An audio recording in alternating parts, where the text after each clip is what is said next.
Do you know what mistakes to avoid when you're a beginner in ATM business? Today, in the video, I want to give you the top 5 mistakes that beginners make when they're in the ATM business. All right, so we talk about the ATM business. I truly love the ATM business. There's tons of opportunity in the ATM business, but one of the biggest mistakes when you're in the ATM business, the number one, by far, big mistake in the ATM business is poor location choice. So a lot of times you guys are all jacked up about finding the location, and I get it. I get the hype. I get excited myself. And any location that we put in an ATM but you make the wrong choices in the ATM business, it can be a deadly mistake. Then what I see from time to time is people get in the ATM business, they put 1, 2, 3 ATMs, and within a year and a half, they're out of the ATM business. Why? Because of poor location choice.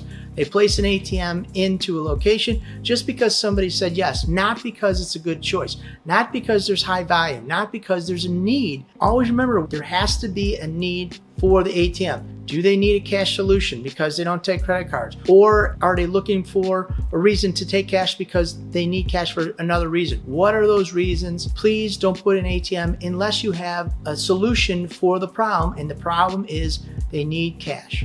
Point number 2, you neglect to put money into the ATM. What are you talking about? It happens all the time. They buy an ATM, they place the ATM in, they put $300 in the ATM. That's 2 transactions. So you have to maintain your cash in the ATM. You need thousands of dollars, or if you don't have thousands of dollars to put in the ATM, please don't start the ATM until you have ample amount of cash to put into the ATM, or borrow the cash from somebody if you don't have it to place in the ATM. Keep in mind, if people see your ATM, they go to use your ATM and there's no money in the ATM, nobody's going to start using your ATM on a continuing basis. They'll say, that ATM's always out of money, I'm not going to go there, and then they go somewhere else. This is a killer when you're in the ATM business. Please have enough cash to place in your ATM, and make sure at all times there's at least $1,000 of money in your ATM at all times. That means when it gets under $1,000, you're there replenishing your ATM. Now, seasoned veterans, they can run it down to maybe $200, $300, but for everybody else who's not a seasoned veteran, please, minimum, that's going to be your minimum. When it hits $1,000, you're going to be out and filling your ATM to bring it up to whatever your par value.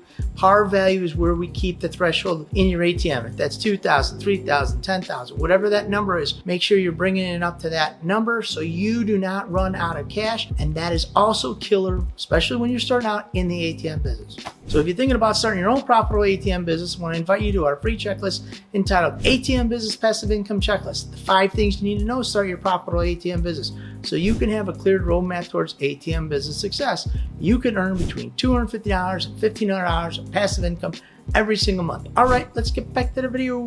Point number 3, service and maintenance. All right, so what happens is when you're filling your ATM from time to time, either go back or wipe the ATM down. Make sure the screen is clean. Make sure the buttons work. Make sure the buttons aren't filthy dirty. I see a lot of times that the buttons are black as can be from dirty handprints all over the ATM. The screen you can't read. Please wipe down your ATM from time to time and update your software. Again, we want to update our software every 6 months to get the latest, greatest software onto the ATM. So any bugs that are in the software are worked out because we updated that software. This is also a killer, and we see it a lot of times. Hey, my ATM isn't working. It's because your sensors are filthy dirty. You're not cleaning your sensors. Please clean your sensors every 6 months. Dust out your ATM, blow out the dust, clean the thing down. It's not very hard. Just wipe it down every 6 months, update the software, clean the sensors.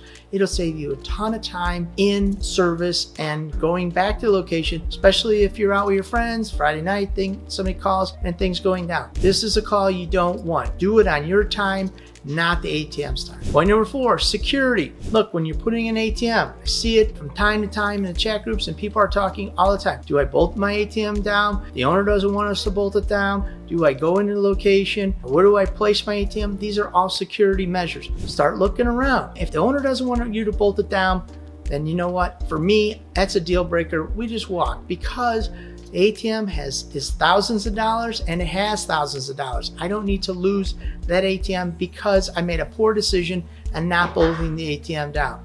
We secure our ATMs all with bolts. I try to put it in a visible spot in the location. I don't want it by the front door. And I want to make sure that what kind of environment. If the neighborhood's a little risky, I want to put other measures on the ATM to secure it. Maybe we put an enclosure around there. Maybe we go with deeper bolts. Maybe we put more bolts into the ATM. These are things that we do to secure a location. I make sure, maybe in a shady environment, what we're going to do is we make sure there's cameras in the location. What's the alarm? Do they have an alarm? What's the hours of operation? These things bode well for thieves, and I want to make sure that I want to protect myself as well as I can because we have an ATM. So please make security part of your routine when you find a location and or when you fill your location. Make sure that you don't go to the same spots at the same time, at the same days. Make sure you change up your routine when you're in the ATM business. If you got one ATM, this isn't going to be an issue, but if you have multiples, please change your routine up. Be present because you are carrying cash. And point number 5 is transactional amount. What that means is, what is the surcharge that I'm sending? Am I setting a $3 surcharge, a $2 surcharge? Right now, industry, I see it all over the board, is we are going up to $4 for a surcharge. So if I know there's some states, especially New York City, they're gonna live and die with $2. All right, but if you're not in New York City, some of the other places, they're moving it up to $4. I'm starting to see $5. So what you want to do is you want to make sure that you have the ample amount of surcharge on your ATM. And then in some locations, hotels, tattoos, parlors, you might want to also put on a percentage. So that way, maybe it's $4 and 2%, whichever is greater. That way you can allow them to take out more and you'll make more. So if you're thinking about starting your own profitable ATM business, I want to invite you to a free checklist entitled ATM Business Passive Income Checklist, the 5 things you know to start your profitable ATM business so you can start earning passive income, make more money, and spend more time with your family. If this is interesting to you, click the link down below and start your ATM journey today. Again, this is Phil with the ATM Mastermind Group page where we buy your freedom back one transaction at a time. Thank you for making us #1 on YouTube, and we'll see you at the next ATM Mastermind video.